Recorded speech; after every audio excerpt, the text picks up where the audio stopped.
Hello guys, I'm here talking about No More Heroes 2, Desperate Struggle.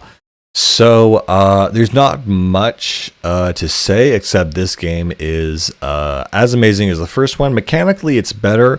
I think the story might not be as strong. There's quite a few bosses that aren't quite as charismatic and as interesting as the first game, but it's still a very nice sequel. That being said, what is the main difference in this game? Well, instead of having different beam katanas, what Travis can now do in this game is dual wield. So now sometimes Travis will be able to dual wield two different katanas or have a different style of beam katana. The main setup for this one is that Travis has lost his place in the UAA. Sylvia is back. And basically, Travis needs to get back up to the top and reclaim his title. But this time it's a little bit different. There are now 50 different bosses in front of Travis Touchdown. That's right, he's number 50 on the UAA and he needs to get all the way back up. The way this is handled is, of course, comically as Suda does. It's still roughly 10 or so boss battles, but some boss battles include, 20 characters in them, and that's how they justify that huge number that you have to climb up. It's still, the bosses in this game are really interesting, really fun, and a very cool designs and dialogue. Another huge thing is that along with Travis's new play styles, you actually get to play as different characters this time, including Shinobu from No More Heroes 1 and also Henry. And they last for very short periods of time, within the game, and sort of one-off sort of scenarios, but they are extremely memorable. They are very, very fun. Shinobu, instead of having to charge her beam katana, she brings out a polisher, to which she polishes her normal katana.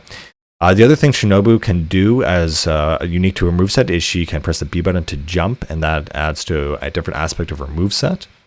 Henry also has a different moveset than Travis. He can also dash, which is very useful for his part, which is, again, very short. And again, it spans a little bit on the world of No More Heroes. It kind of focuses on, the characters and the world. For example, the way this game actually starts is that the brother of the first character from the first game that you never got to fight, Helter Skelter, and I think he basically shows up and says, "Oh, you killed my brother. I'm here for revenge."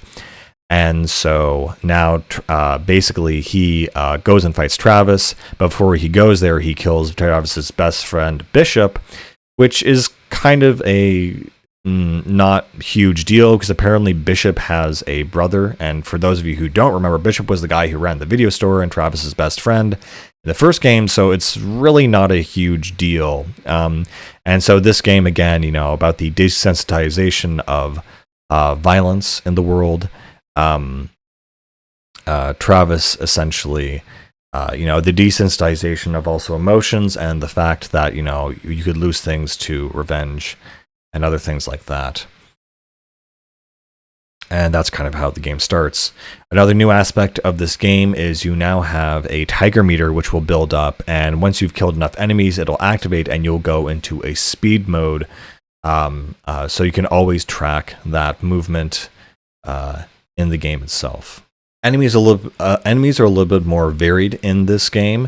There are some enemies who essentially are large tanks that will take a lot more damage to defeat. They're kind of like bullet sponges.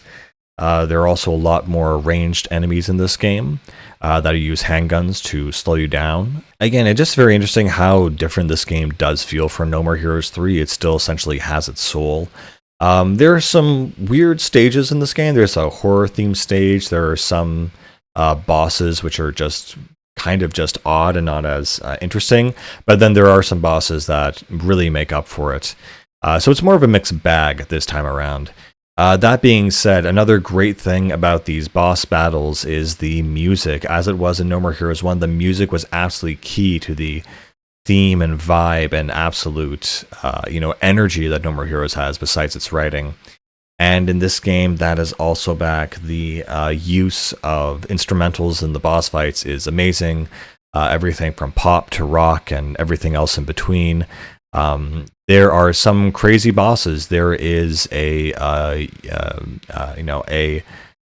anime girl with 2 pickaxes. There is a Soviet era astronaut. There is a lightsaber General Grievous wielding woman. There is a whole bunch of crazy stuff that No More Heroes is just known for, and it continues in this game. It's a proper and a good sequel, which is unfortunately not what I can say about its successor after this one. That being said, what is the main plot besides this? Well, the main antagonist that kind of reveals himself is this character called Jasper Bat Jr., who, again, just kind of comes out of nowhere, and I get that it's supposed to be this sort of also random XD moment where it's like, yeah, we didn't introduce this guy or give him any backstory, but he's the main antagonist. And he's just a really annoying character. I guess you're supposed to feel fun when you basically defeat him and beat him up, because he's this annoying little kid that kind of has like a little bit of Joker energy to him. And it's supposed to be, oh great, I can take out my anger on this character. I just found him to be super annoying. I didn't really even enjoy fighting him, to be honest. But that's just me. Again, there are a lot of really great archetypes in this game. Again, I think the intro to this game is really strong and really powerful, and really sets off the right tone. The only difference here also in terms of gameplay is that the enemy health bar is a circle around them instead of a bar, which I suppose is easier to read. And the UI has gone a little bit of an overhaul, so it's not as pixelated as it was in the first game. Another new change is that while the standard style of the gameplay has not really changed, in that it's combat area, boss fight, and then grinding odd jobs until you get to enough money so you can get to the next mission. What is kind of different in this game is that the side missions are a bit more pixelated. Instead of Travis in the real world doing certain things, it's now more abstract and video gaming. In fact, specifically 8-bit video gaming. So there are things where they're referenced to games like Mappy and other games that essentially are more abstract things, and some of them are frankly just not as memorable as the first game. Frankly, you can't really mow the lawn, and there's other things that are just all the odd jobs are kind of mostly different and missing, and so unfortunately it's a little bit different, and the odd jobs are just not quite as good in this one. That's the only main thing I guess I could complain about. Aside from that, Bizarre Jelly is still here. You still have, your TV and Jean, who you can now play with more. However, another big change, now gone, is the broken open world. Now you just fast travel to wherever you need to go through a mini-map. And so they kind of scrapped the whole thing after the first game. I guess it wasn't worth investing into. Anyway, there's really not much else to say about the game. It's really fun. It's great. It's a proper sequel to the original. And if you loved what the original did with its characters, its designs, its music, you are going to love this one as well. And with all that being said, guys, I'll see you later. Bye.